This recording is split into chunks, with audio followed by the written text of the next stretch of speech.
would like to thank you very much for coming. My name is FENKART. I'm director at the International Institute for Peace. And as the host, I'm very happy to see so many people on this topic, which in my opinion is not really a huge topic in Austria and in Europe as a whole. And so I'm very, very pleased that so many people came to listen to our experts and to our discussion. I'm only going to say a very, very small remark, and I especially want to thank MARLENE PRINZ because she is actually the initiator of this event. We have been talking this summer about what she would be interested. She's been doing an internship at our institute for half a year, and so we've been asking her in what topic she would be interested in, and she said, yeah, let's do something about Latin America. Why not Nicaragua? It's such a huge topic there. And so I'm very, very happy that she actually came up with that idea, and we said, okay, go on for it. And so thank you very much, MARLENE, for the initiative. I'm very happy, and I look forward to the discussion. Nicaragua, as I said earlier, I don't really think that it's a very, very big topic, what happened in Nicaragua since April 2018 and also ongoing. There are very different narratives about Daniel Ortega and what he's doing, what he has been done for the Sandinista movement. Very different narratives when it comes to, is he a pragmatic, is he a dictator, is he a betrayer of the Sandinist movement? Who has been actors in these uprisings? What can we do? Is there a peaceful solution? These are going to be the topics which are going to be discussed with our distinguished panel. So I'm very happy also to welcome all of you today. I'm very happy to also welcome a person from Nicaragua and two other experts. And I think now I stop and give the floor to, our last speaker is here? No. Okay, so we're still waiting, but I will give the floor now to MARLENE, and MARLENE, you start, and when Leo Gabriel is coming, we just let him introduce, or you can introduce him already or again. Yeah, okay, sure. Also very warm welcome from my side, and thank you all for coming. I would like to start right away with a question to Lauren. Also, thank you a lot to the panelists for coming and joining this discussion. Laurin, you're from the Department of History from the University of Vienna, and you wrote your Magister and PhD thesis about Nicaragua's history and also the Sandinistic Revolution. Due to your research, you've gained a lot of insight to the Sandinistic Revolution, and I would like to ask you if you could explain how Sandinism changed and developed through time. Because when we look at what Ortega does right now, is he still acting as a socialist, or is he more a pragmatist who wants to keep in charge of power? And also during the protests, people were shouting on the streets, Ortega y Somoza es la misma cosa. So Ortega and Somoza is the same thing. So I would also like to ask, what role does ideology still play? Thank you very much for the invitation, MARLENE, and for hosting us here, to the director, Stefanie FENKART. I would like to start a little bit to make a separation between what is Sandino and what is Sandinism, because these are two different things. Yeah, and starting with maybe Sandino, this historic figure. Yeah. This man who actually lived, he didn't invent Sandinism. He was just this person of the late 19th century who grew up on the countryside. Yeah, he was the son of an illegitimate son, actually, of a poor Indian woman, yeah, and a white businessman. Yeah, so he comes from this ethnic background of what we call in Latin America mestizo. He was a mestizo. Yeah. And then he made his way through different Latin America to Central American countries, yeah, working.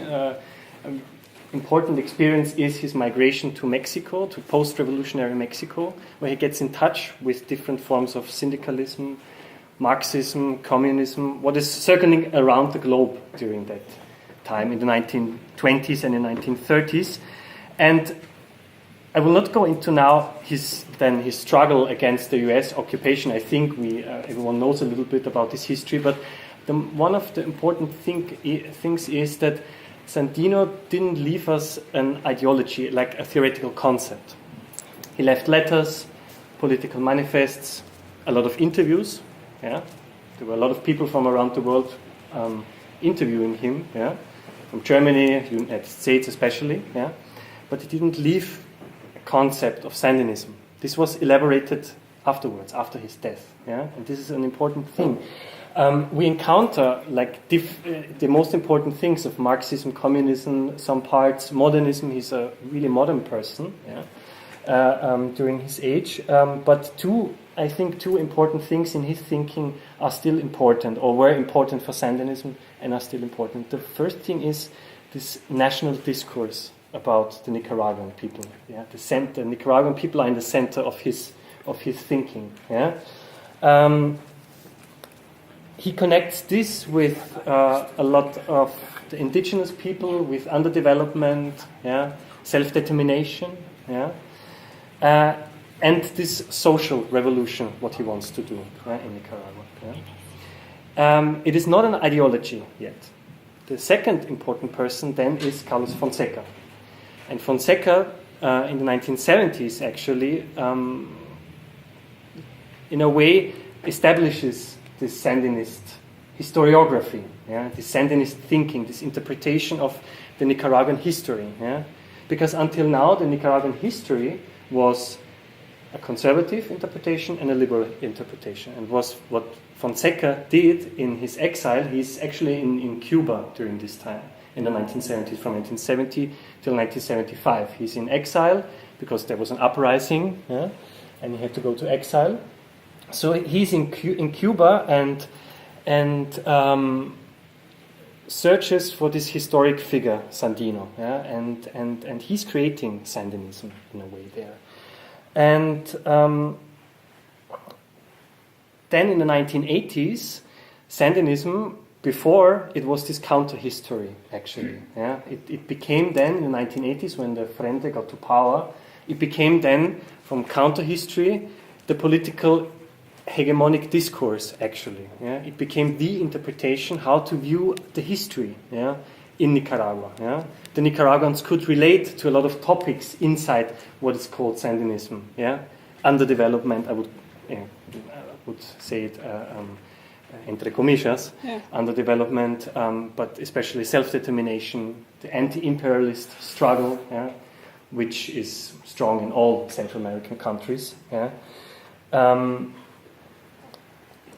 But what happened then is, of course, that the ex-guerrilla formation became a political party, the political party, and the state and the party made kind of a fusion in the 1980s.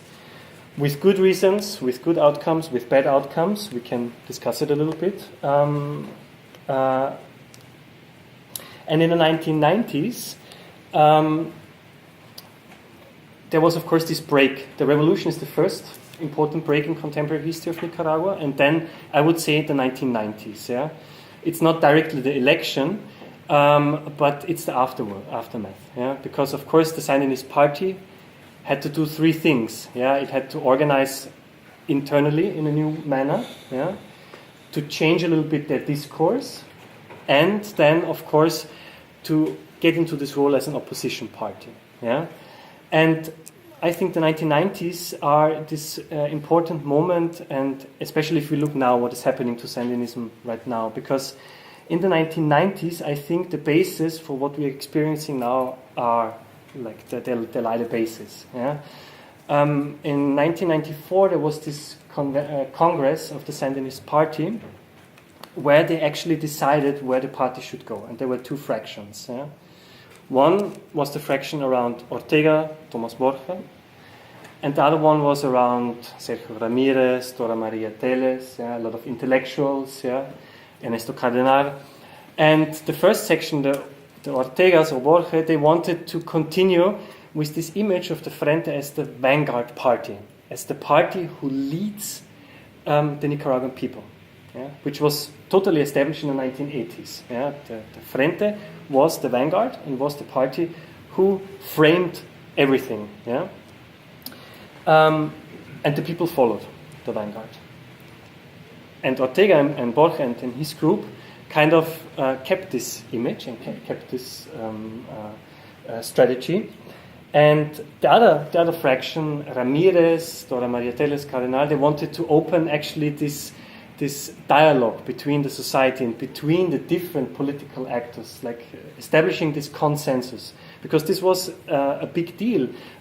We have a country in the 1990s which experienced a civil, no, it's not a civil war, it's actually a war which transcends borders, because there were a lot of, the United States was involved, Guatemala was involved, a lot of different actors. It was not a civil war, so to say, but it was a war which was very intense, yeah, and it was never resolved also as a conflict, actually. Yeah?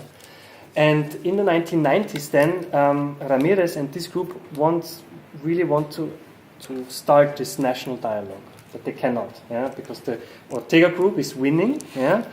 And establishing this fraction of the caudillo, yeah? This how the party is reacting, and how the party is in a way dealing also with social conflict in a hierarchical manner, yeah, from top to down. And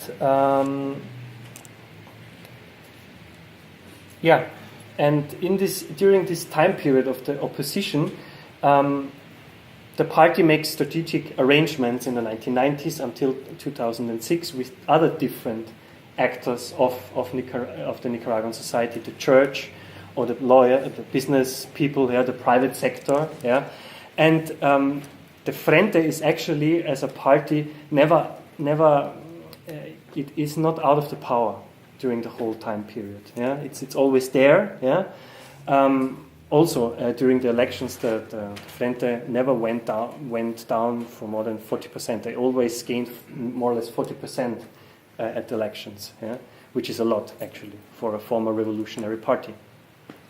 I would say they could still, if there was an election today, I would hypothetically say there could be also like an outcome of 40%.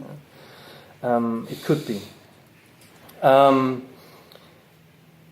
Yes, but you were talking about this what right now, if Ortega is this socialist, or is he more a pragmatic person? This is, I think he is not a socialist person, he's not a pragmatic person.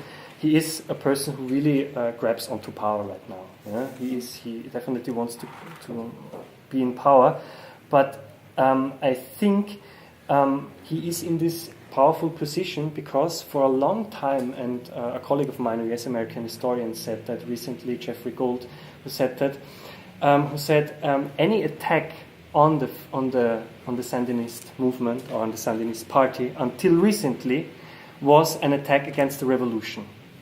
And this is something very important, because during the 90s, during the 2000s, an attack against Ortega, the party, it was a direct attack against the revolution and all these benefits what had the revolution, what it created inside the people also. Yeah, this was a complete revolution. We have to consider a state where everything is revolutionized from top to down. No? This was a profound revolution, and the last revolution in Latin America. Yeah? And I think this gives him this historic legitimacy, that he's still in power. Yeah. But what makes me, I will stop right here, because that others maybe can respond also a little bit. What makes me a little bit worried also that, as we know, history doesn't repeat, but some of the structures appear again in history. Yeah. And what me, when I watched the pictures when the army and the police force entered Masaya, I don't know if someone saw also the pictures, it was I think 2 months ago or 3 months ago, please correct me on that, when there were a lot of students protesting in Masaya with barricades. Yeah? And Masaya is not any city in Nicaragua. Masaya is actually the city of resistance. Yeah? It was a resistance of indigenous people during the revolutionary period against Somoza. And now Ortega went in with a police force into this city, this highly iconic and symbolic city of protests, and crushed down. Mm-hmm. And for me, it's a total ignorance also of him, of history, of his own history as a revolutionary party. And this is what worries me, and this is where I think it was a key point where the Frente lost its historic legitimacy. Okay, thank you a lot, Lauren, for elaborating how Sandinism went from a counter-history to actually a hegemonic discourse, and how important the 90s are to understand the Nicaraguan conflict right now, and also how post-revolutionary conflicts also are directly connected to criticism on the state, which is problematic. I would like to continue with Angel. Angel Medrano is a political activist who was active during the formation and organization of the movement of the 19th of April, and he's also a member of the an oppositional party, the CPORL, Ciudadanos por la Liberdad, Citizens for Liberty, and you unfortunately had to leave the country in June. Yes. I would like to ask you, how did the protest form itself, and what were the organizational tools used and the strategies pursued? And also, what were the dramatic turning points during the protests that shaped the situation in Nicaragua like it is now? Okay. Thank you very much, Marlene and Stephanie, for having me here and giving me the opportunity to tell you a little bit of what's going on in Nicaragua. Nicaragua is living under a dictatorship. This is not new. This did not start on April the 19th or 18th, because you don't just install a dictatorship in 7 months from overnight. Ortega has, I want to add something to what my colleague here said, but there's two people Napoleon used to say, there's two kinds of people during a revolution. The ones who make a revolution and the ones who take advantage of the revolution. And I think that Ortega just took advantage of the revolution of 1979. That was not only the Sandinista party, it was all the population of Nicaragua. Sandinistas, liberals, conservatives, everybody wanted a change. And Ortega just took advantage of that, and he used it as a shield to protect his interests until now. So, continuing with my question, yes, it all started before April, but the burst that started the unrest in the Nicaraguan people it started even before April the 18th, around April the 13th, when a natural reserve was on fire. We had just some fires in this huge forest reserve that the government couldn't manage the situation. Even the Costa Rican government offered help, and the Nicaraguan government, Ortega government, refused the help of the Costa Rican firefighters at the border. They were already at the border, and Ortega rejected them.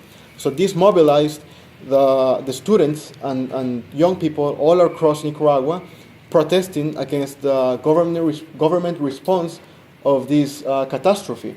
So then, consecutively, Ortega passed through a social security reform. With this, he was directly affecting pensioners, employers, employees, and the society in general.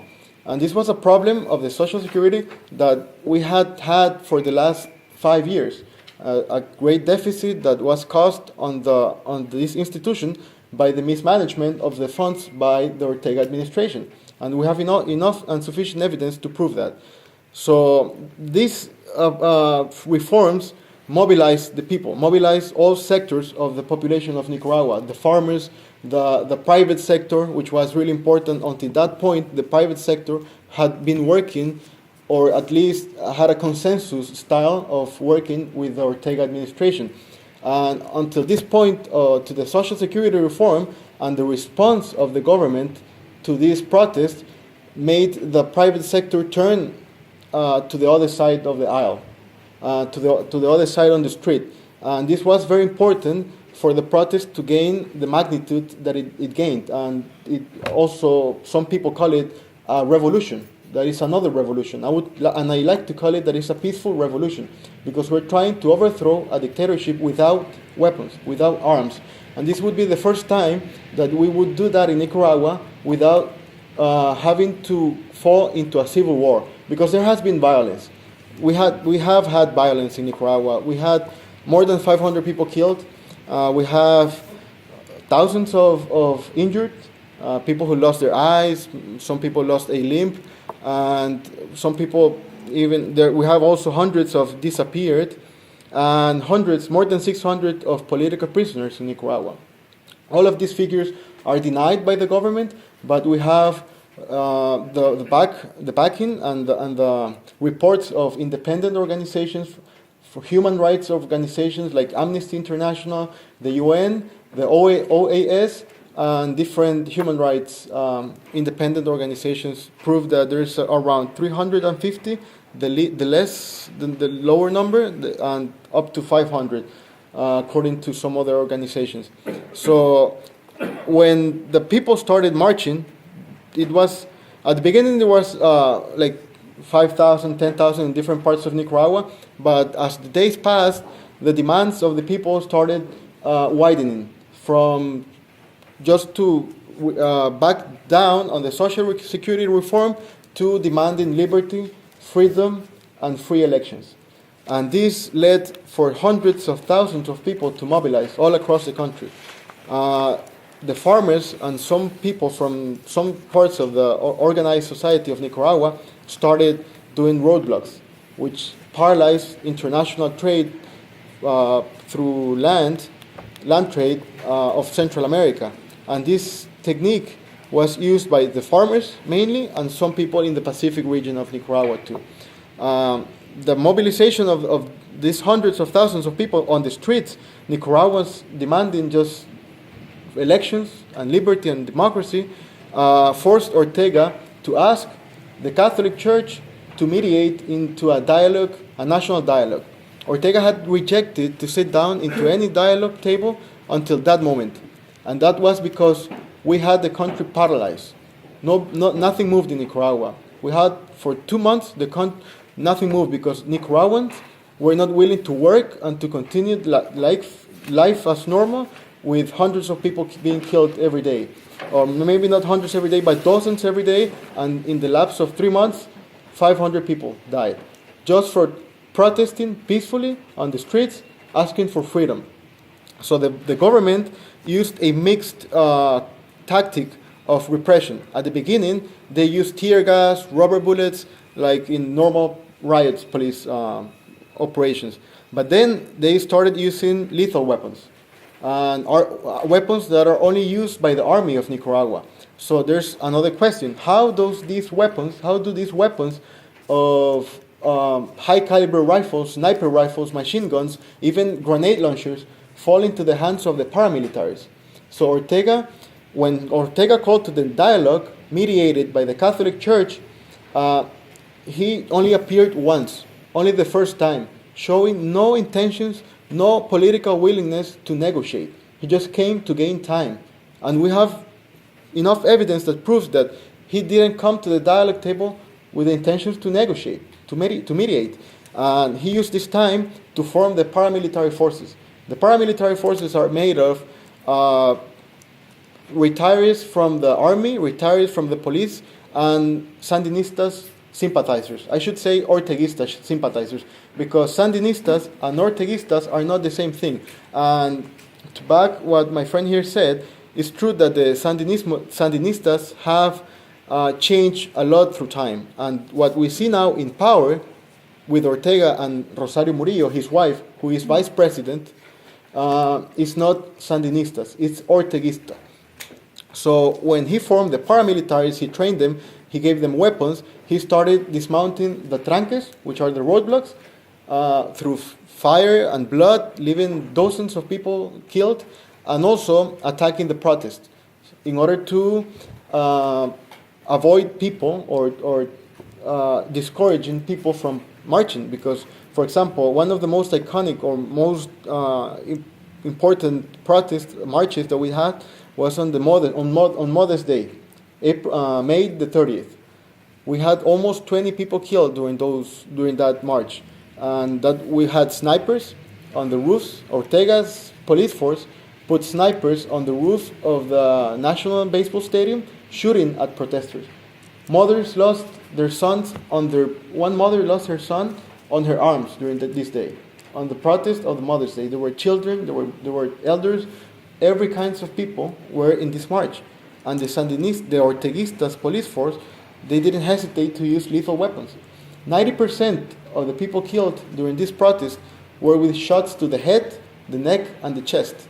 So there is evidence that proves that these are trained people with army training, police training, probably, but they are just not anybody. Ortega justifies these paramilitary forces by saying that they are voluntary police,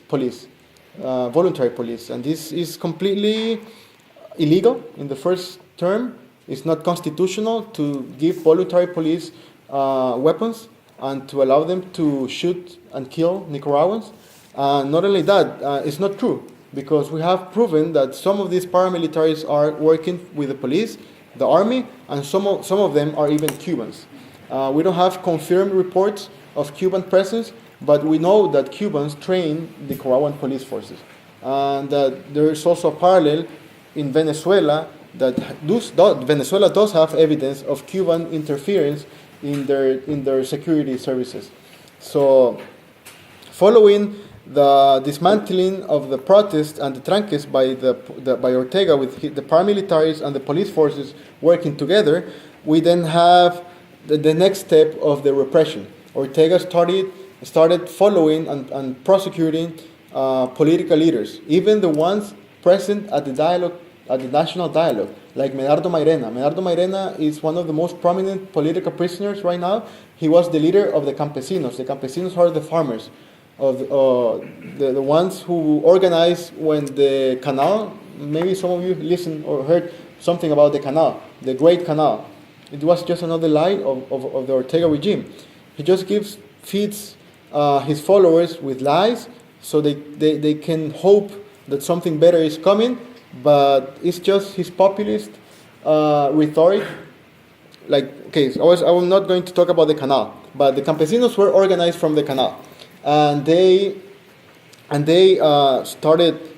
Medardo Mairena, the leader of the campesinos, was jailed, imprisoned by Ortega, arguing that he was responsible for some police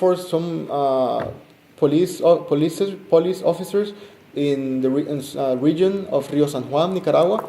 The thing is that he started imprisoning all the political leaders that stayed in Nicaragua. Some of them had to leave Nicaragua. I would just like to ask you to keep a little bit the time in mind, Okay. So, some of them had to leave Nicaragua. Some others are in Nicaragua. Some others are in jail.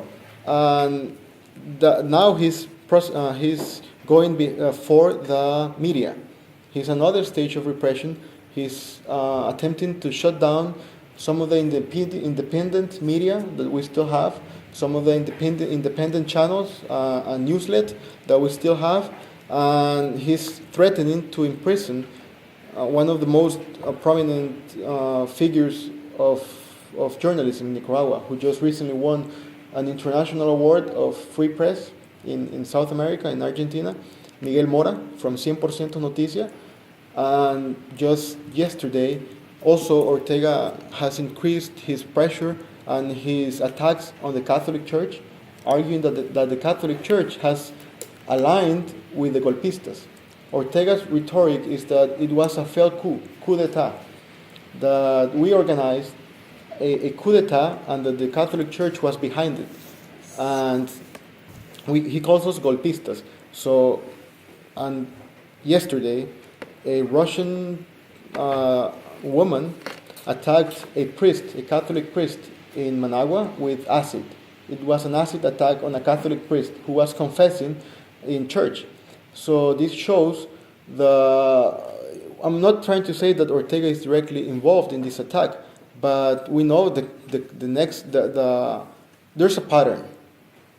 We have seen that pattern in the UK of acid attacks by the Russians. We have seen, and I think it's not just coincidence that a Russian woman attacks the Catholic Church, which has been the rhetoric of Ortega for the last months, with acid. And it might not have been a sophisticated attack like the ones in the UK, but it follows a pattern, a very dangerous pattern, that Ortega is willing to intimidate the Catholic Church, and this could be a message to the Catholic Church that Ortega is willing to do whatever he has to do to stay in power. Because Tomás Borge, which was one of the closest and probably one of the most important figures of the Sandinistas, said, we're willing to do anything. We're willing to risk anything, but we will never lose power. And those were one of the last words he said before he died. And Ortega is showing that. Ortega is showing that he's not going to, it's not that he doesn't care, but he's willing to destroy Nicaragua before he leaves power, like he did in the 90s.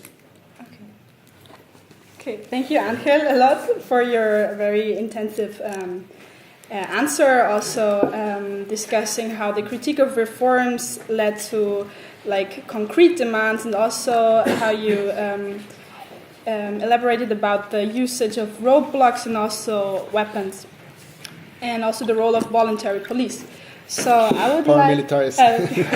I'd like to give my next question to Leo Gabriel.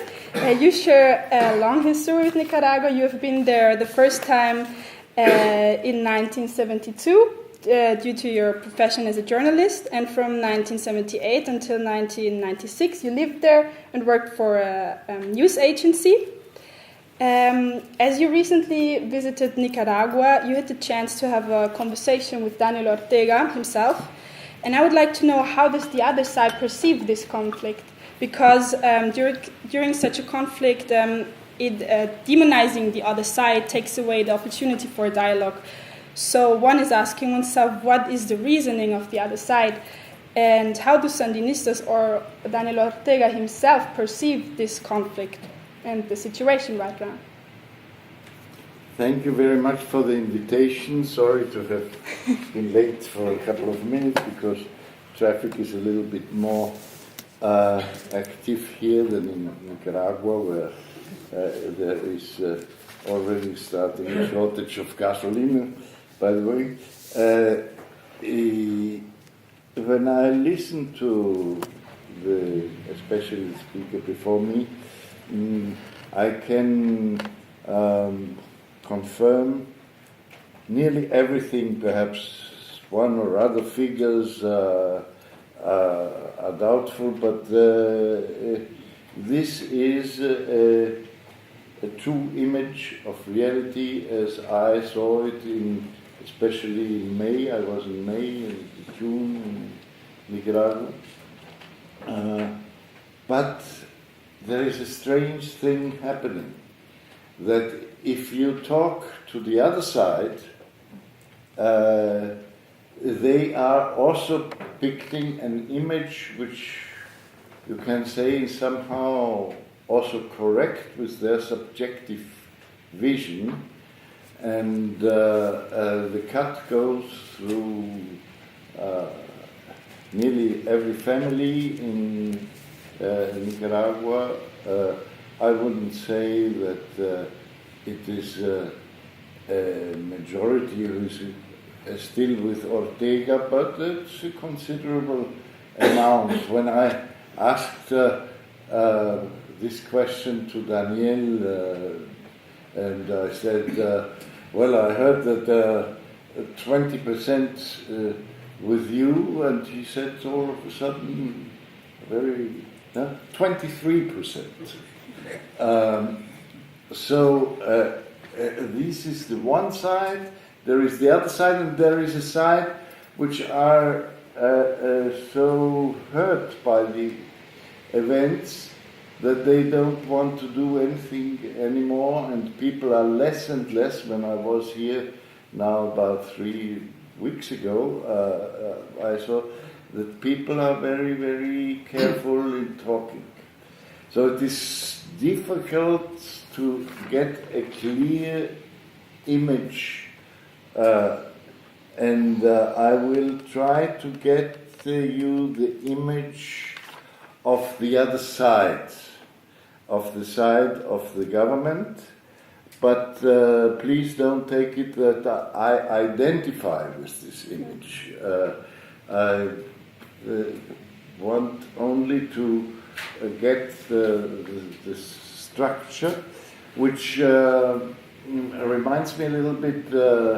There were of 2 films I have seen already 20 years ago. My Days with Pierre, and my French film and my nights with Jacqueline, there were the same scenes. A couple has lived, but there were two different films. So take this as the other film. Why can I talk like this? It has something to do, you said already before, that I've been living there for a long time. Nicaragua is not such a big country, so everybody knows everybody more or less, and I am quite known there, perhaps even more than in Austria, in this fact. So there is a certain sympathy, since I was one of the first, and as a matter of fact, the first European journalist in 1977-78 who was there with the movement, and it was the movement which now is divided into these two different fractions. This cut between the two halves of Nicaragua, let's call it like that, this cut is due to the factor of ideology. Ideology plays a big role in all of that. When I visited Daniel Ortega, and afterwards I perhaps could tell you a little bit more about the concept behind my activities, is to facilitate dialogue between the two parts, because really not the American side, not the Ortega side, it can win the battle. And there is, besides the military battle, an ideological battle going on. Perhaps it is good to start by telling that how I got to Ortega. He knew that I wanted to see him, and he told me from the very beginning, yes, we are going to have a meeting. And when then the night before the meeting, he fixed the day, but he didn't fix the hour. And all of a sudden, next day, about 12 o'clock, midday, I got a call, and it reminded me very much of the times before the Sandinista took power in 1979. It was in a sort of a clandestine way. They told me, please be at this corner on the opposite side of that and that shop, and somebody is going to talk to you. Well, if you interview with the president, it's a very strange way to get that. And as a matter of fact, there was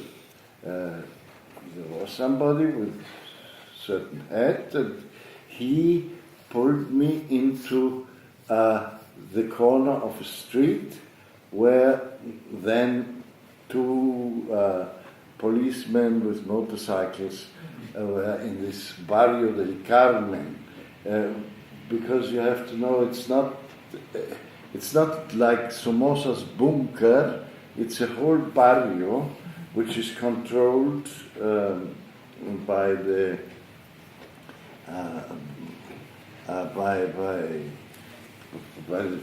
police, and also the people who live there are 100% checked and loyal to the president. And when I had a small rented car, and they geared me through this labyrinth, which I never would have found the house, the real house of Daniel Ortega, without these policemen, I put the car in front of the door, and very polite officer came to me and said, "Could you please turn around this car?" Yes, I can. I don't understand why, because there is no other car than my car. Why have I now turned around? Yes, he said, you must understand, if anything happens, you can leave very quickly. We have to be aware of that. So everything was to the last moment under the item of security. And that is one thing which a very important point to understand Ortega and his crew. They are afraid. They are very, very afraid of what can happen. One of, not he himself, but one of his buddies, his best friends in the cupola from the government, for instance, told me that, well, we have to avoid that anything like would happen to Daniel, like to Ceausescu and Gaddafi. When, for instance, the Mother's Day, and it was really like the colleague said before, there were about, I think, 14 or 18 people killed, took place. After, I was so shocked, really, because there were snipers on the one hand, and they killed these people, and they did not mind if they are young, if they are old, they quite simply shot. When I went next day and I sort of protested against that with one of the people who is leading, he's the national prosecutor of it, Hernan Estrada. He said, "Give me the keys of your car." Okay.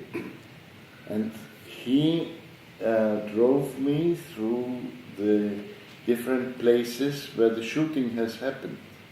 And he said, in this building, and he pointed to the Ministry of Interior, Daniel was there when a group of people, not the big crowd, which were more than 100,000 people, I think, but a huge mass, but there was a group which started to burn down some of the buildings around Radio Sandino, which was physically located there. And then he told me that from the other side also shooting has happened, and he said this was Daniel, and finally he said, "You don't want Daniel to end up like Ceausescu."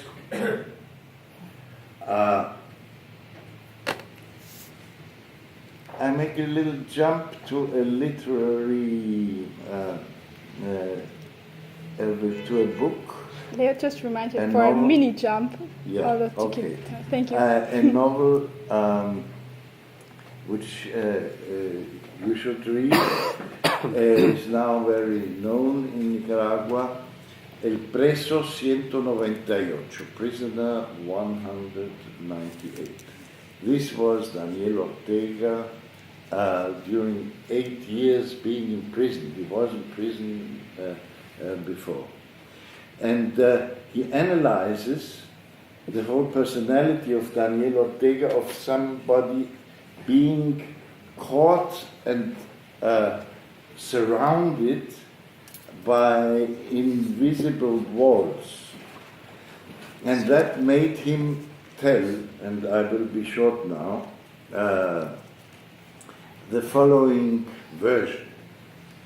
He said, Leo, the whole story started 1.5 years ago. From the north, there were armed people attacking military posts and police posts in the place of Jinotega, Matagalpa, and it went down to Sandy Bay on the Atlantic coast. And we detected that they are working together with the Liberal Party. The Liberal Party was the party of Somoza, but it had the whole development, and it is a very small party according to any analyst, and not very powerful party at the present moment. And he built up this myth of the liberals, the Somozistas, are together with the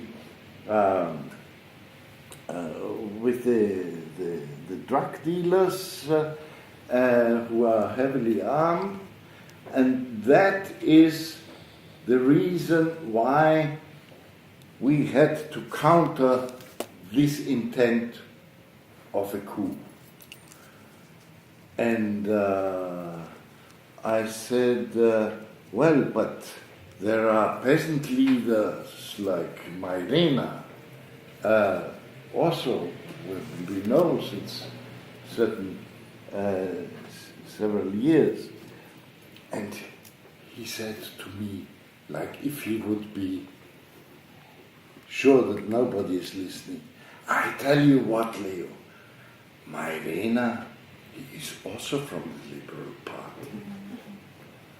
That made me, for a moment, feel that there is something completely wrong in his perception, which I could quote many other examples, made me think at the end of the conversation. I was together with him alone, without anybody else, at least openly listening to us, for 2.5 hours. And I more and more got the impression that he is completely isolated, that who knows the informations which are getting to him are, of course, filtered, and he himself is, we look at him as a historic figure in 1980 and so on, what he was, but it's not only that he wants the people to look at him that way, he himself looks at himself as somebody living still in the 80s, and the world is the world of the Contras, and the world, the United States imperialism, and this is getting down, and they are preparing a coup d'etat, and they must crush everything and defend everything like in the 80s.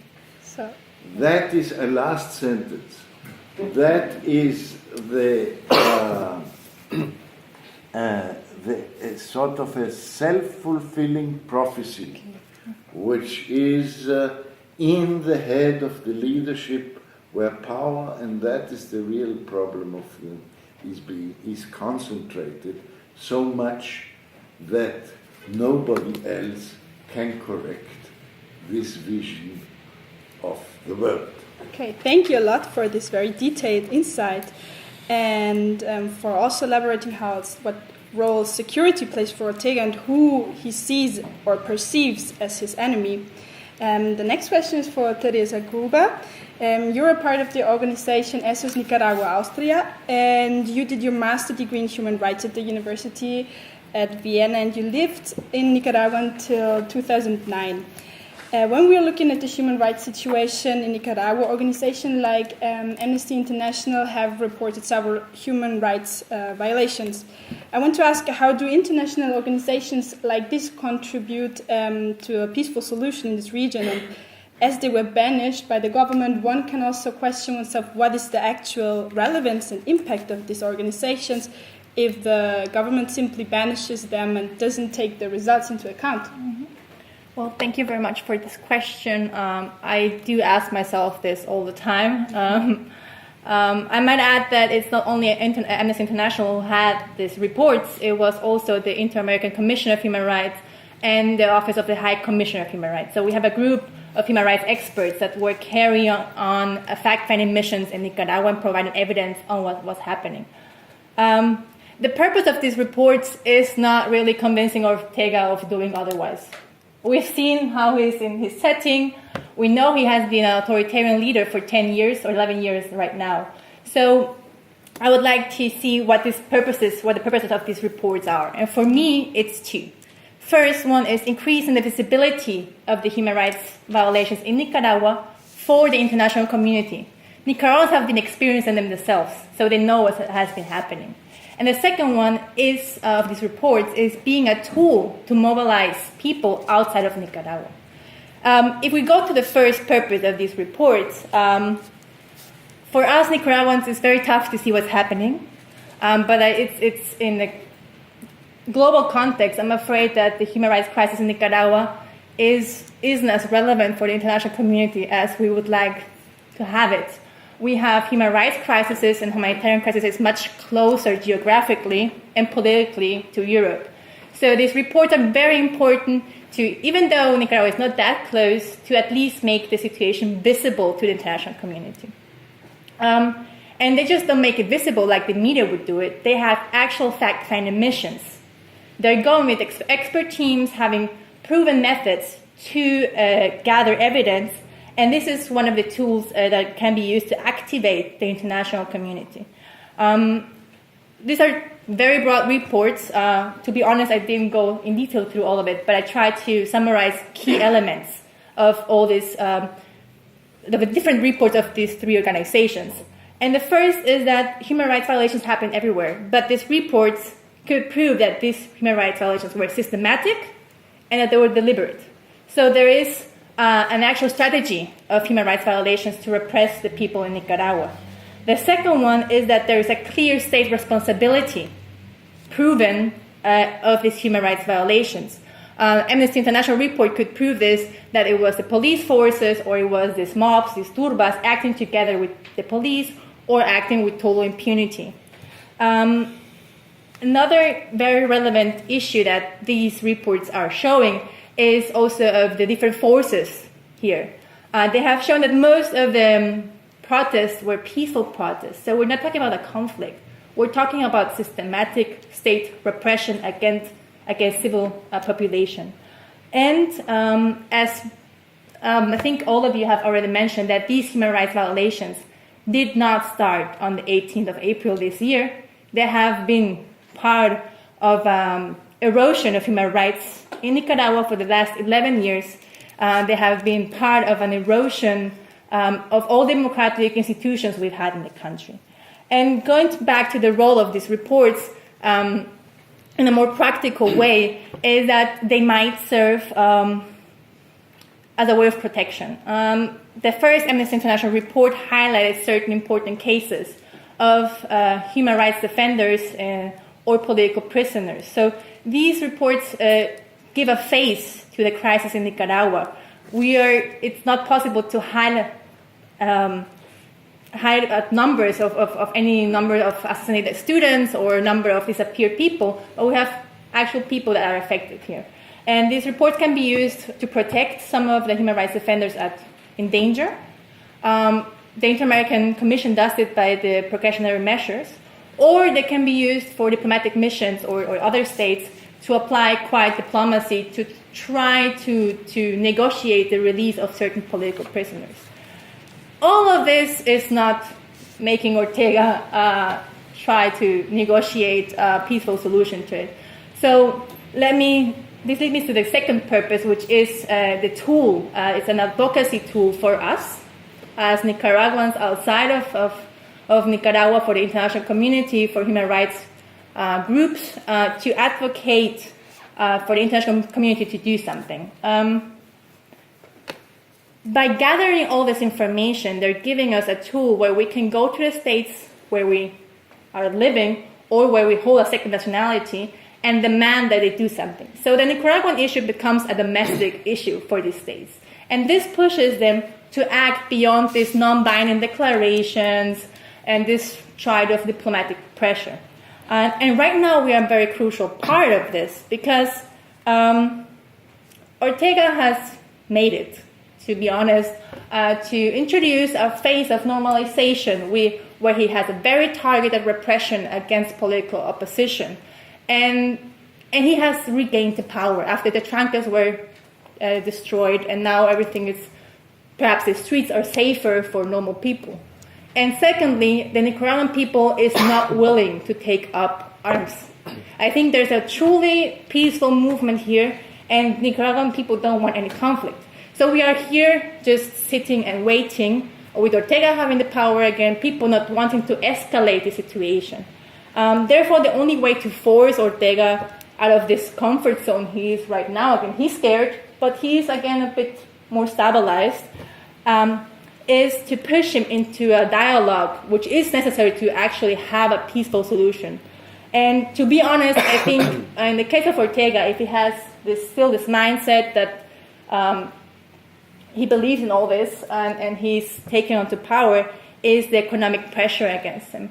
And going back to the role of this report is that there is a tool that we can use to push the international community to go beyond these declarations and actually have sanctions against hopefully only the family or Ortega family and regime, but to actually move them out of this comfort zone and push them to really talk again to the population.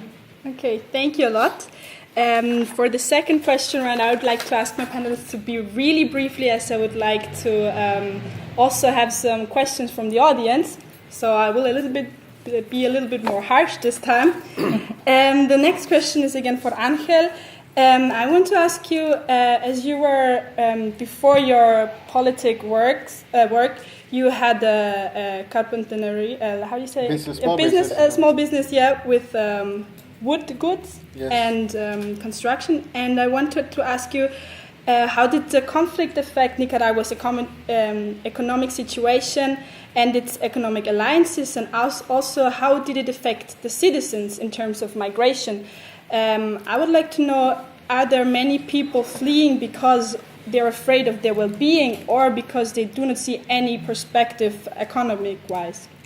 Well, Nicaragua is going through a severe, harsh economic crisis. At the moment, we are in an economic recession, and we're heading into an economic depression. And take note that this crisis and this deep economic situation is not due to any economic sanction.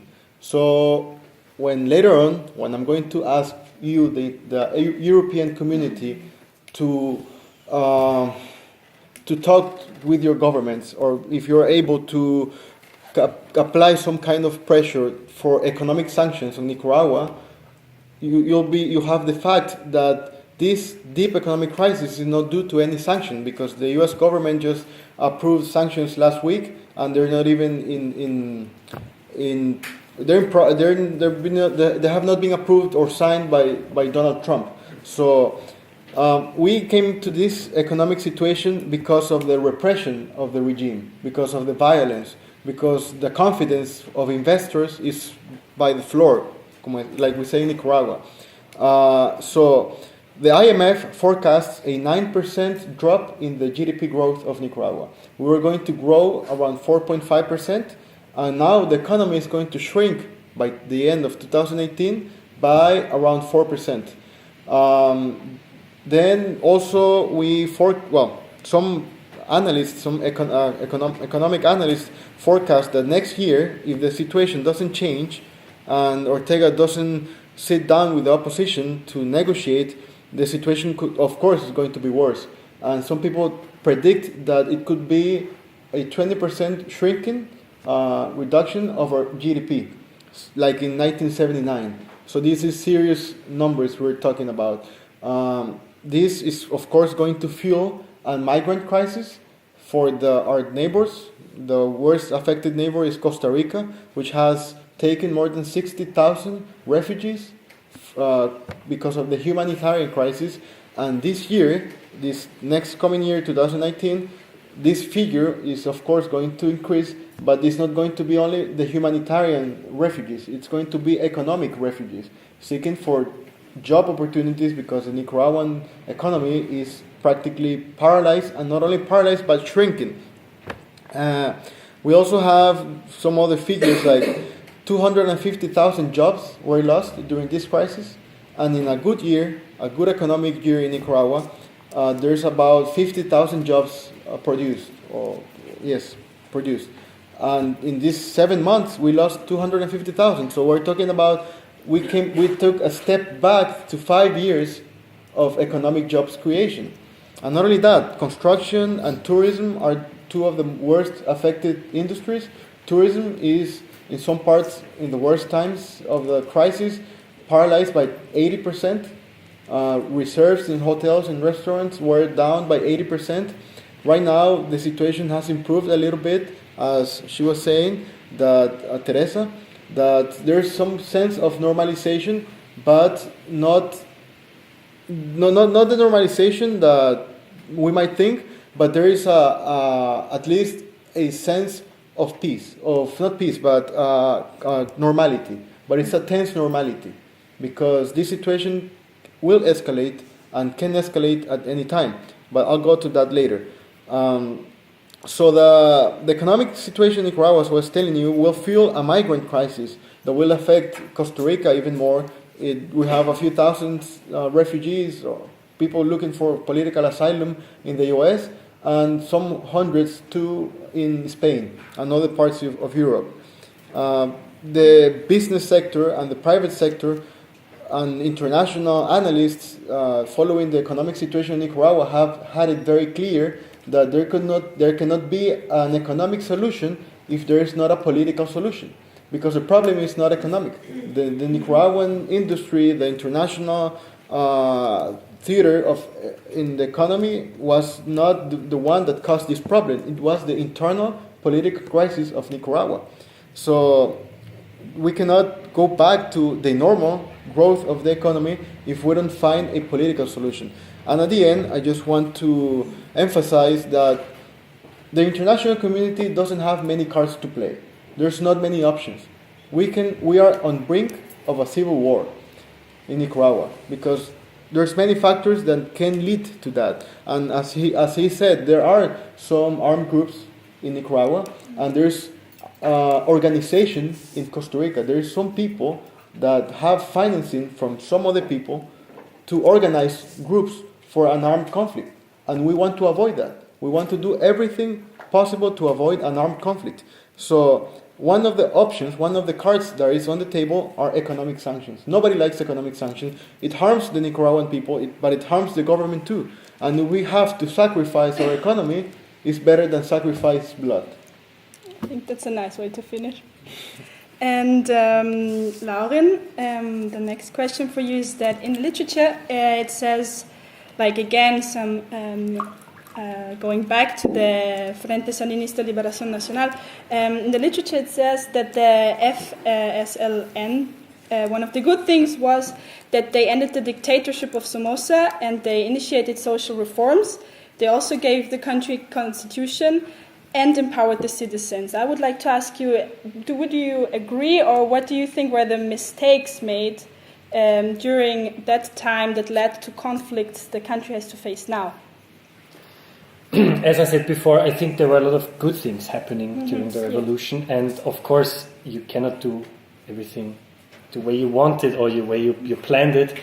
Nicaragua was, from 1985, there was an economic embargo which harmed a lot of people and the economy, of course. And I think I have a problem with it empowered the people. Because I want to turn it into a question. I think what we are facing right now is it is a little bit different perspective. I think there are more agents working right now than just Ortega and the protesters. Yeah, it's not biased. Yeah, because inside Nicaragua, I think you have still a strong basis for the Frente, for Sandinismo. Not for Ortega. Yeah, also for Ortega, of course. Yeah, you have the Orteguistas, if you want to call them, but they're pro-Sandinists. And they're pro-Sandinists for emotional reasons. They fought in the revolution. They lost children in the revolution. They have emotional feelings still. And this is why they still have an affection for the party. There are also people who rationally think about the Frente as the guerrilla party, as the as the movement, yeah, who could bring social justice and all these things what is in their program. And then you have the anti-Sandinists. Yeah, you have this strong group. It's not it's a heterogeneous group. Yeah, businessmen, the private sector, conservatives, liberals, whatever you want to call it. Yeah, but this is a strong group. In this anti-Sandinist group, you have also the people who are really emotional, who were affected by the government, by the repression, by the police, but also people who rationalize a little bit what is going on right now. Yeah? But then you have the third group, and I think this is the more important group. You have these young people, these students, my generation, I would say, or our generation in a way, who are thinking a little bit, I would call it post-Sandinism. Because they are not questioning Sandinism, they are questioning the political culture of the country. Because what happens if tomorrow Ortega steps down? What happens then? The party is still there. Rosario Murillo is still there. The security forces are still there. The army is still there. The police forces are still there. Who is taking this empty space after Ortega is gone? Yeah? And I think this is a problem. Yeah, if we are always talking also about Ortega has to go. Yeah, it's good. I agree. I'm totally not defending him, but we have also to think what happens afterwards, because the Sandinist party and Sandinism will not disappear. Yeah, it's not Somoza. Yeah, you can compare it.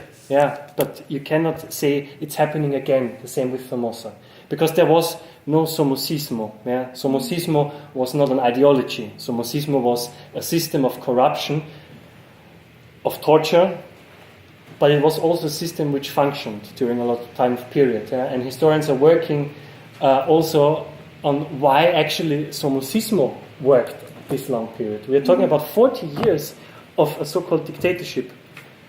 It sounds a little bit provocative, but I think, or some historians would say, some things they made good. Yeah? And Somoza, at his beginning, for example, was a defender of the rights of workers. Yeah? The Socialist Party was a big defender of Somoza, actually, at the beginning. Yeah? So I just want to put it into the room, this question that we have to be careful to see it black and white. Yeah?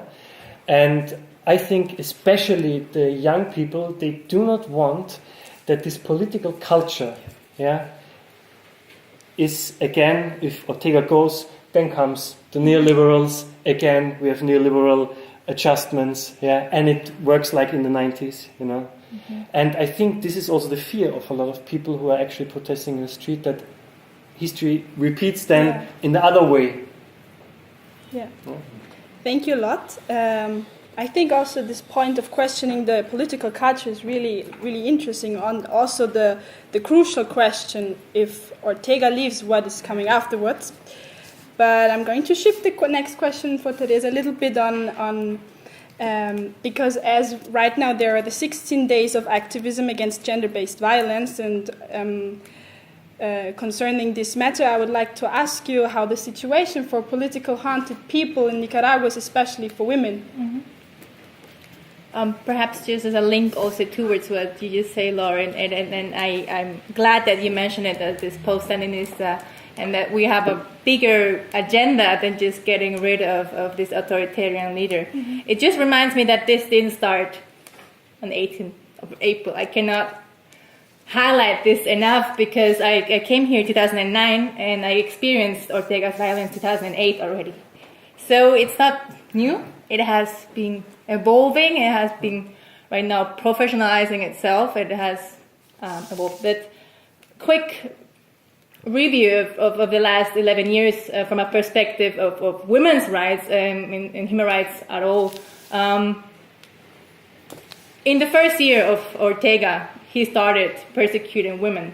The first thing he did was in November 2007, it was just 11 months after he took office, 9 members of the Women Network Against Violence were informed that there were certain criminal charges pressed against them. They were never pressed against them, they was trying to intimidate them. The next year, there was a crackdown against NGOs, specifically the autonomous movement, the women's movement in Nicaragua. I was there. They just raided the place, had investigations for 2 years, and they never really pressed charges. And then, of course, every year, on every 8th of March, where the feminist groups organized their marches, they were attacked by these paramilitary turbas, or these marches were canceled or trying to be avoided by the police. So, against the background of the 16 days against violence against women, I would like to focus on the role of women in this human rights crisis and also in this movement, because Ortega always has had big problems with the feminists and with the women's feminist movement in Nicaragua. And I want to see this in specific cases, because it's also a case very close to me. It's the case of Ana Quiroz. She has been harassed and slandered the last 11 years. She was recently deported to Costa Rica. Her Nicaraguan citizenship was revoked because she defended human rights in general, but specifically women's rights. And when I interviewed her in 2015, she already would describe this repression as a ticking bomb, that this could happen at any time, that the marches were, or the protests were being repressed, but it was always the protester who just tried to say, okay, we're not going one step further because we know if we do this, the police will actually could use lethal force. And she said this regarding on the march of the 8th of March of 2014. She said, yeah, we decided to just read our statement there because we knew what they were willing to do. So the feminist movement and also, of course, other human rights activists already knew what they were dealing with in the last 11 years. And I want to talk about perhaps something more positive or something that kind of gives me hope in all these discussions about the situation in Nicaragua. And is that what happened on the 14th of October, there were several members of the women's movement arrested in Nicaragua, including Marlene Cho. And there was a very interesting new form of civic protest because when she was interrogated by police and she was asked, to what group do you belong to? She answered, I belong to the Association of Red Lips.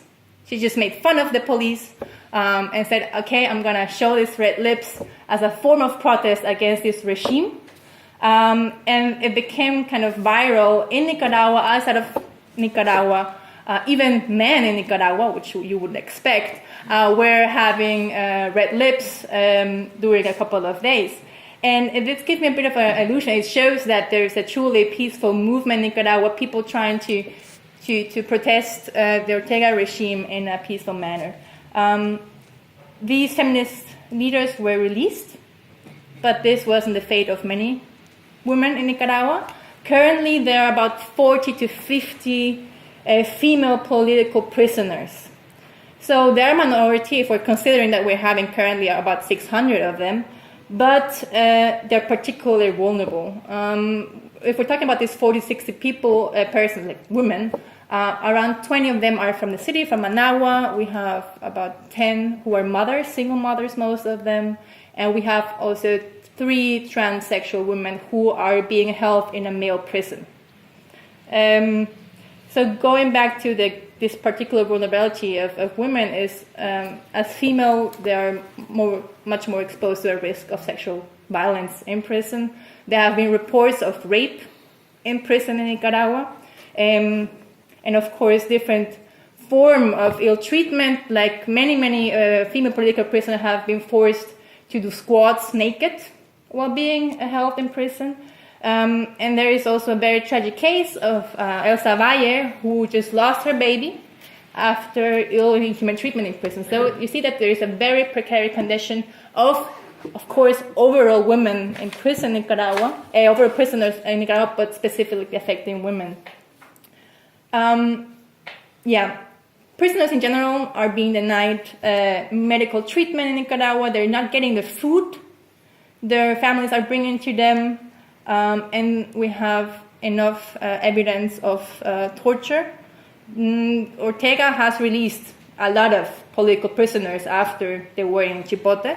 Amnesty International could document these signs of torture on the prisoners, and they're not having access to their families. They are not allowed to have regular contact to their lawyers. There is no monitoring possible within prisons at all.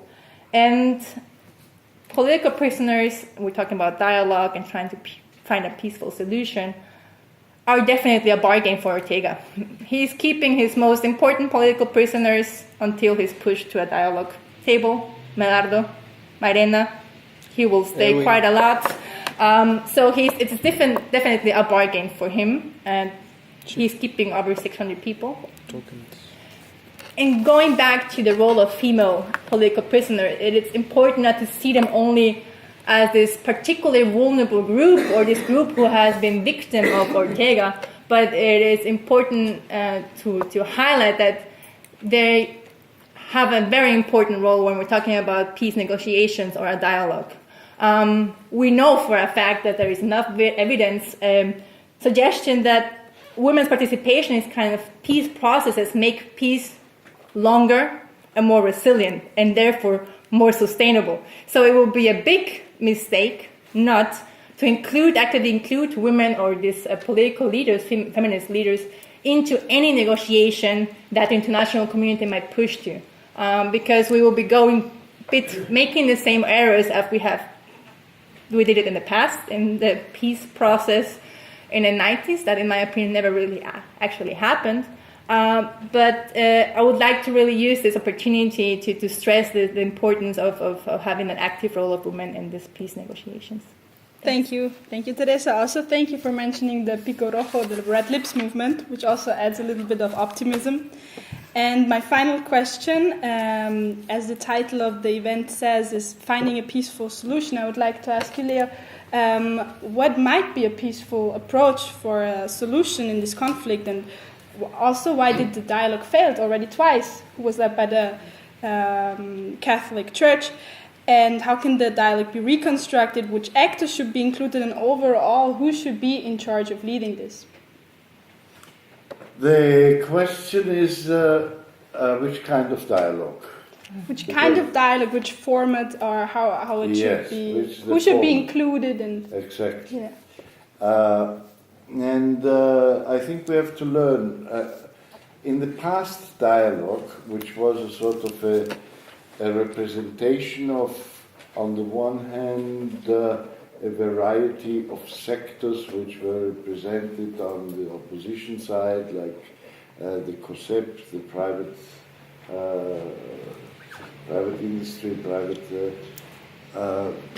economy, the people from the students who were not on the same, they have different kind of mindset than the private industry. There were some people from the Atlantic coast, but very little who were integrating this. But all of them, at the time when the dialogue took place, said the condition for everything is for the Ortegas to leave. I have been witnessing discussion where they said, no, you said that he is going to leave tomorrow, we don't accept that, he must leave tonight. So the dialogue got somehow blocked because he was not leaving. And why should he leave now that through means of repression and so on, but he has a sort of a military control of it. It cannot be this type of dialogue. The other form of dialogue is the one Daniel suggested in the conversation. It is quite simply everywhere now in Nicaragua they are calling people for sort of a campaign of reconciliation and peace. But to this campaign of reconciliation and peace there is only the people who are sympathetic to Ortega. So what kind of dialogue? He calls it dialogue of people with people, but it's almost the same people there. At a certain moment I brought up out of the experiences I have witnessed in different other countries, in Bolivia, Ecuador, Venezuela, etc., a project. The project consists of creating an assembly of consultation, we call it. And this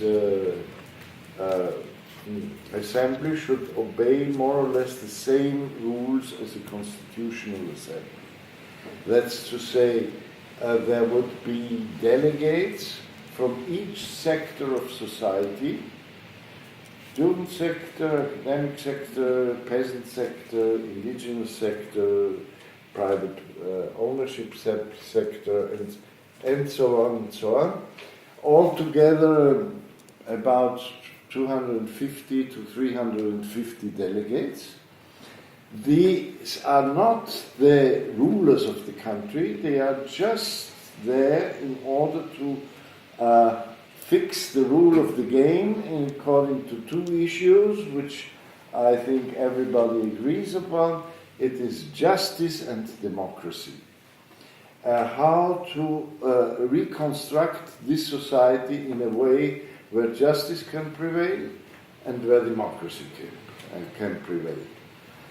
And I talked to nearly all sectors of the opposition, and they said that is a good idea also because we are not a political party, so it cannot be only one group who is taking the lead of the opposition.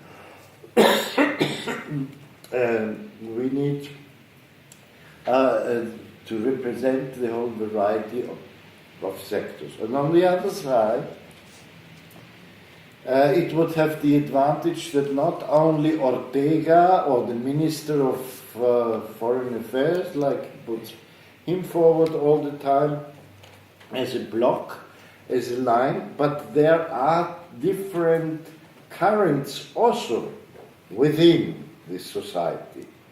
I can tell you, for instance, something which I learned only yesterday. I don't know if it is true or not, but I heard there is a serious attempt of Humberto Ortega, the brother of Daniel, who has been critical in a very soft way, soft criticism towards the policy Liberdad, and the brother was the chief of the army, and the army until now did not express itself. They did not either participate in the repression. It was the police who did that, and there is a general who has been vice-president in the last period, not in this period, in the last period, called General Hallersleben. And there is a group pushing for Hallersleben to lead a transitional government and to get Daniel and his wife and his sons, who control nearly everything, get them out. So there are moves within the Sandinista crew also, not only in the opposition. And that would be the advantage of such an assembly, where concretely there would be foreign international facilitators. I talked to Pérez Esquivel, Nobel Prize winner from Argentina. I talked to people like Piedad Córdoba, a very known human rights activist from Colombia. I talked to some of the people in Austria who know the situation very well. About 7-8 people who could work as facilitators. And how could it be established that the results would be verified? Ortega does not like the Organization of American States because they are too much biased towards the United States, he thinks. So this is not possible. But it is possible. There is a Central American integration body called SICA, Economic Integration after all, which is going to have an important meeting of all presidents of Central America the 14th of December this month. And on the other hand, I just come back from Mexico, and I talked to the Minister of Foreign Affairs in Mexico, the new one, and they are very engaged in doing something, and they think that this could be a good idea to be a guarantee for the results. And as a matter of fact, for this all Central Americans, like Mexico is always the bigger brother, and now with the change in Mexico, it could be a very interesting configuration. Thank you a lot. Thank you for all your answers and your really deep insights and your knowledge. And now I would like to give the floor to the audience for your questions, if there are some. Yes, please. Sergio Ramirez, today one of the greatest writers of Latin America. Sergio Ramirez, one of the greatest writers of Latin America, Sandinista, dissident Sandinista. What is his position today? Okay, thank you. Maybe we can collect a few questions and then answer them.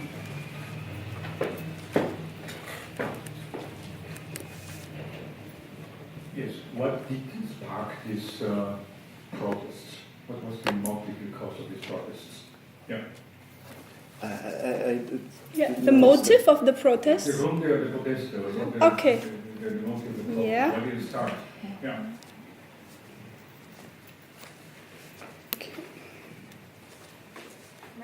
Yeah, over there and then over there. Yes, I was personally affected because I have hundreds of families in Nicaragua. It's not exaggerated. But some things is very important to me. How the situation will go on. If somebody is demanding sanctions, this means that the situation, economic situation for normal people will get worse. And some other facts were not mentioned. We had victims on both sides. Cruelty, torture, killing on both sides.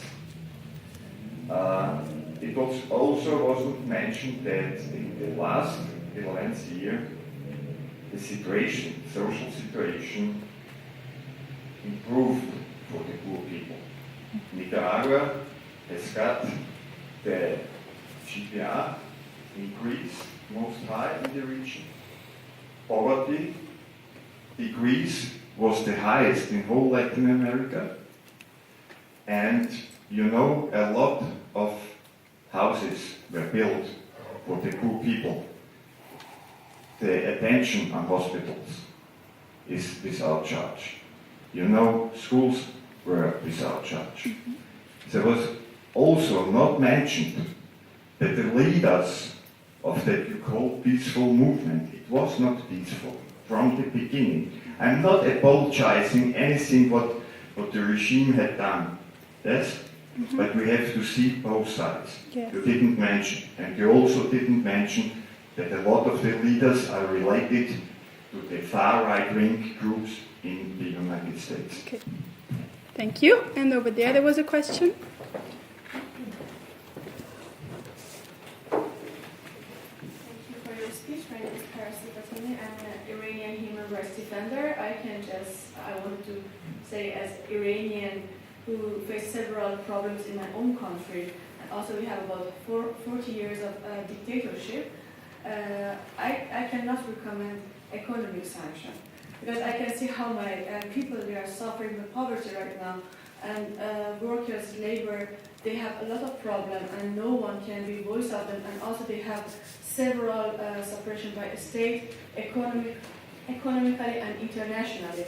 And what I can recommend, it would be another way of stopping the bank account internationally in Swiss bank and other countries, and the investment of the governments and the family members in Canada, US and others, and stopping them to move, and some political sanction. Thank you. Thank you. Are there any other questions? There again.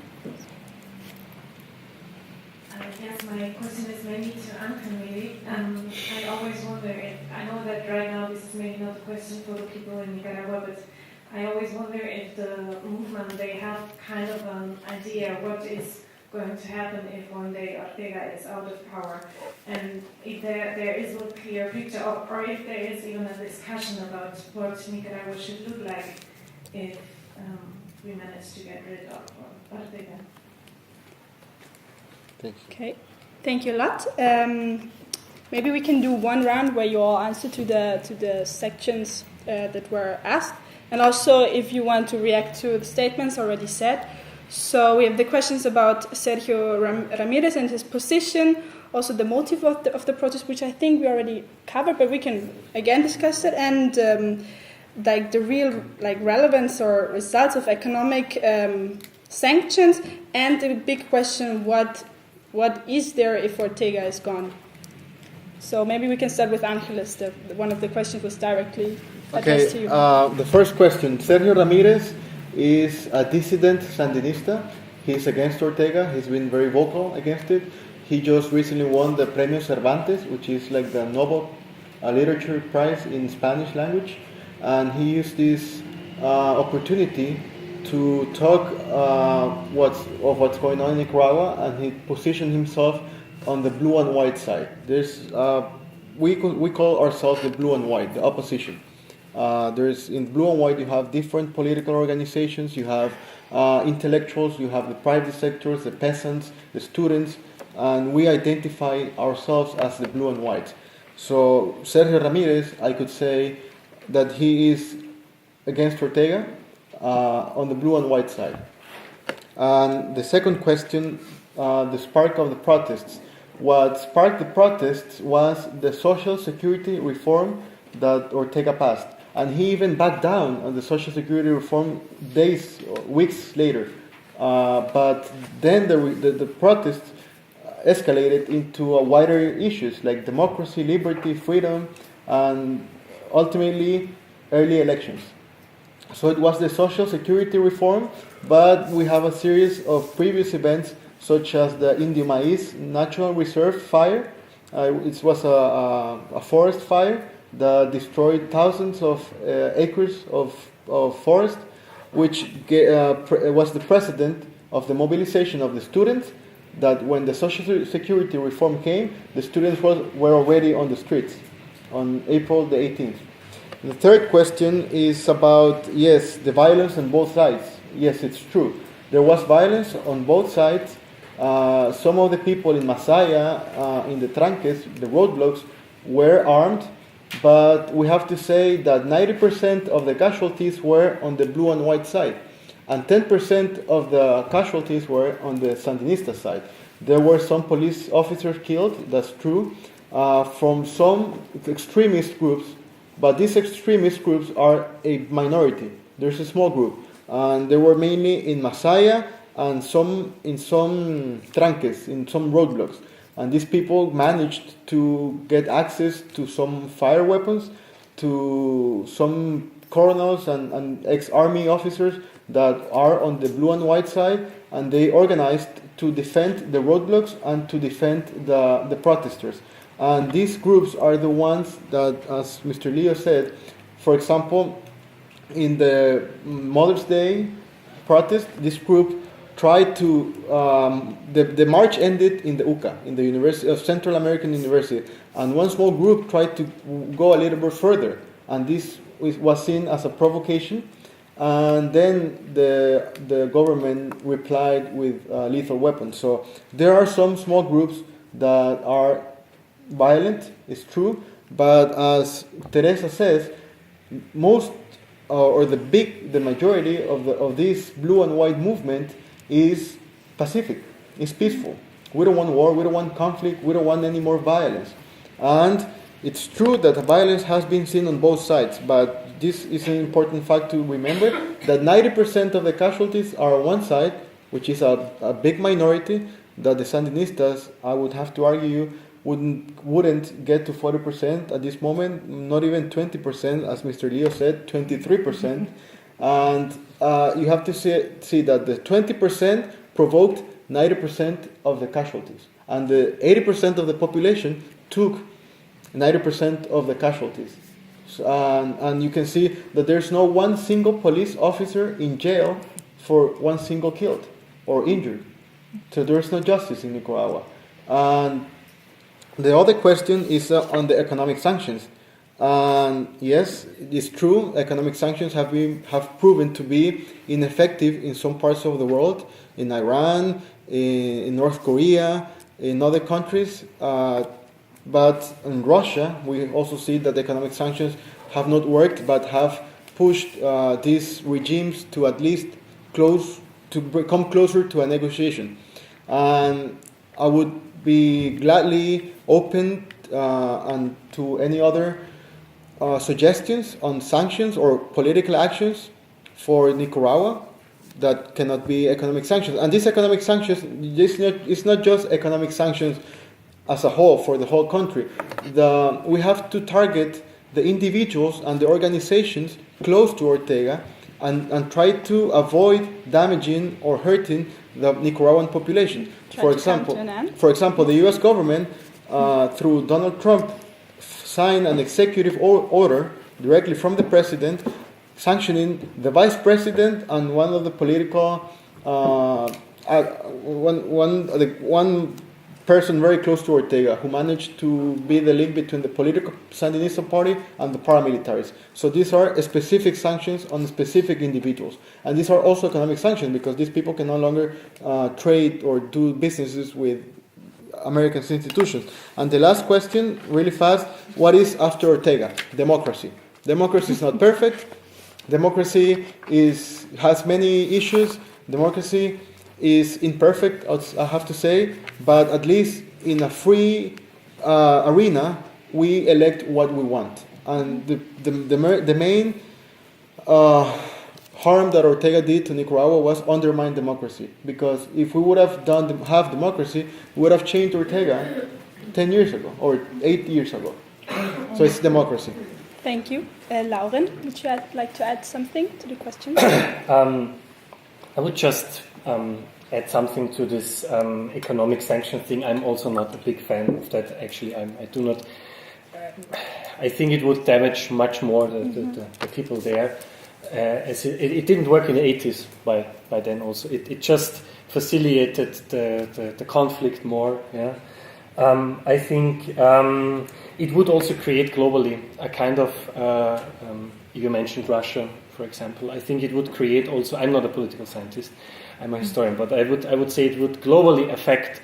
Would draw what we conceive as Ortega much more closer to Russia, or seek their intelligence. Yeah? And I don't know. I would not prefer that. Anyhow, I'm also quite glad that the colleague behind there, I do not see him right now, mentioned the violence. Yeah, I would also agree that violence is on both sides, but I'm then also with you. The numbers are a little bit against Ortega in this thing, but I would come back to what I mentioned earlier. This thing that I think we have to see these protests in a manner. I think more this motivation to change the political culture, and maybe just let me elaborate a little bit. The 19th century and the 20th century in Nicaragua. Not one generation did not have the experience of violence, state violence, from the police, from the army, or from any other institutions of the state. And again, right now, there is a generation growing up with violence from the state. I doubt that after Ortega comes democracy. Because if you want democracy, you need a certain time to, it's like a little bit, it sounds a little bit stupid, but it's like a flower. You have to grow it, yeah? You have to really taking care of it, yeah? After violence, then this is the problem with the 90s. There was this war between Nicaraguans. They killed each other, yeah? There were neighbors, there were colleagues from universities, students, everyone was involved in this conflict, the whole country, yeah? And in the 90s, there was this peace, but this peace was made by the elites up there, yeah? Not for the whole society, and this is the problem. If you want democracy after Ortega, and I think I'm with Leo in this, yeah, you have to build up a national dialogue, yeah, which includes a lot of people, a lot of different sectors of the society, and which maybe takes years, maybe a decade, yeah, because you have the institutions right now. Of course, a lot of institutions are in the hands of persons who are for Ortega, or maybe now against Ortega. Yeah. Also, the private sector. The private sector was flourishing because it made good business with the Ortega clan. Yeah. And so this. I think it's a hard task to build up then directly a democratic state when there is so much discontent and so much hate also against the state and its institutions. Yeah. Thank you a lot. Leo, would you like to elaborate something for the questions? I first want to make very briefly, please. Announcement that with regard to Sergio Ramirez, you're sitting right close to Ralph Leonhardt, who has made a very good interview with Sergio Ramirez recently, and he will be certainly willing to share. Like I want to make also this propaganda. We are since 43 years giving out this 2-monthly review on Latin America, where many of these developments can be read. How did it start? One thing is perhaps we could add to this, which is important. The private sector split from Ortega already before the 18th of April. That is due to economic reasons, but also because they wanted to do their own politics, and they were frustrated also because of the last elections where there was happening a big fraud. A fraud not in the sense that Ortega wouldn't have won the elections, but he split the opposition parties in various groups, and so So they were keen on getting resistance to that. And that is in the background of the events of in April. Now they are completely split from the Ortega clan. Third, the figures of the killings. The official figures, Fredel, are 24 policemen killed. According to the government, 200 and something, I think 20 or 30, who have been killed, total been killed, where there are people from the opposition, militant opposition, but also people who just were walking by, to say so. And whilst the opposition handles figures up to 400 who have been killed. And in general, it's a big blood path. And there is one factor which has not been mentioned: the pandillas, the gangs, street gangs, they were operating. And they were operating on both sides. They were operating on behalf of the Sandinista youth, and they were operating also on behalf of the opposition in the barricades. So that makes it even more complicated, because the pandillas are a result of the whole social question, which means that after all, Nicaragua is not that prosperous country, because many of the youth, especially those who are not sympathetic to the Frente Sandinista, they don't get any jobs. I would say that is for sure, and that is part of the deeper problem of the structure we have to talk about. Last word, democracy. I think we have now an example in Mexico where they try to build a form of a democracy based on this kind of consultas on different questions, like it happens in Switzerland and in other parts. So why don't we try to establish that? But that can only be the case if the judiciary system, which is completely on the side of Ortega right now, will become independent, and if the electoral system would be changed, because that's also in the hand of corrupt functionaries in Nicaragua. Thank you, Leah. And last but not least, Teresa, what would you like to add? Yes, perhaps to the reasons why this protest erupted, there was this triggering factors. It has been 11 years of Ortega regime. Perhaps for the international community, it came as a surprise that this happened. But for many of us, it was just something we knew that was going to happen. We just didn't know when. When we recall, there was already a great protest against a reform of the social system, and they repressed it. And after a couple of months, the situation in Nicaragua normalized against. We had the protest against the canal, so we had also, similar to Indio Maíz, we had environmentalists protesting against the government. There were a huge crackdown against the peace and movement, and then everything normalized. What makes a change is that they start shooting people on the street in Managua, in the capital, where of course there is a lot of possibility to visibilize this.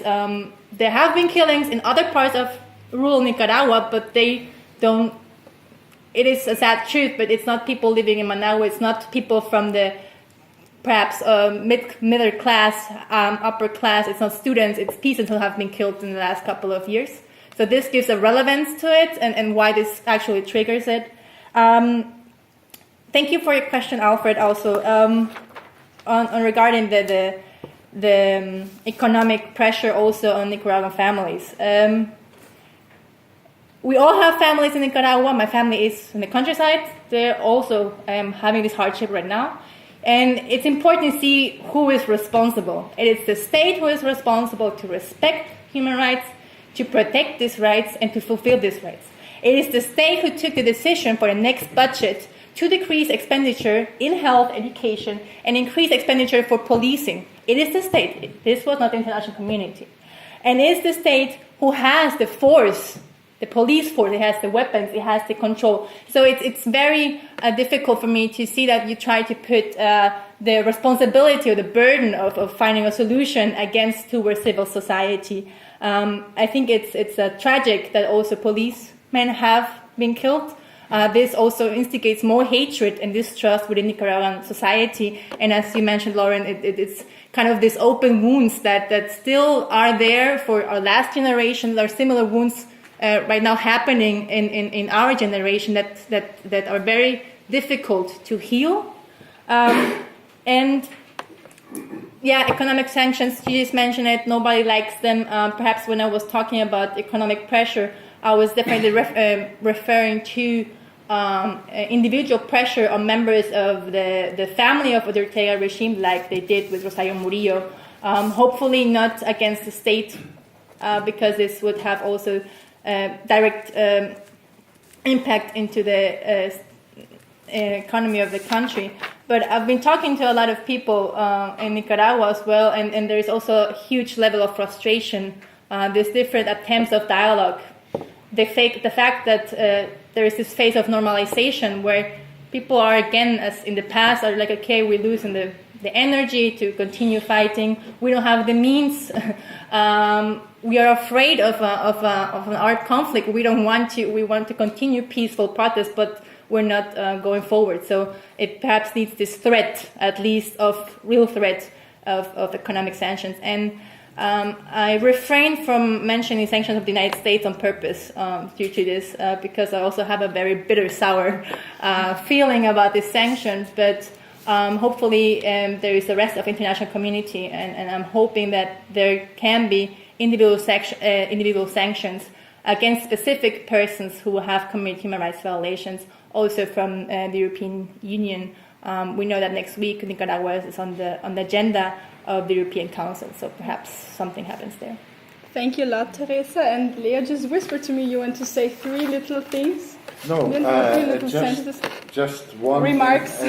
Reflect, so that we cannot get away with the impression that between the Sandinistas in the 80s and the Sandinistas since the Orteguistas since 11 years, there was democracy. That is not true.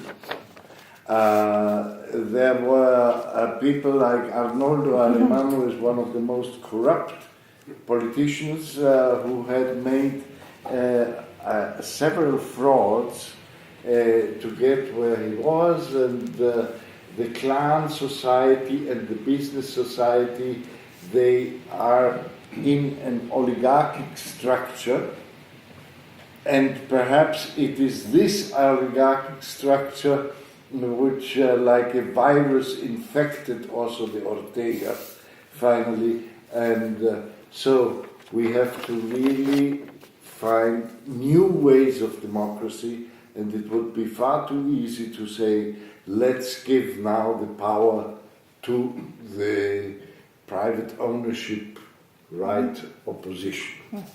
Okay, thank you a lot. In the end, I would like to thank all the panelists and of course you for coming. Also, special thanks to Stephanie and to the Institute for making all this happen. And I would like to invite you now for the informal part where we offer a little bit of wine and snacks, and where I think all the panelists still have open ears if you have any further questions. And go ahead, enjoy the rest of the evening. Thank you a lot.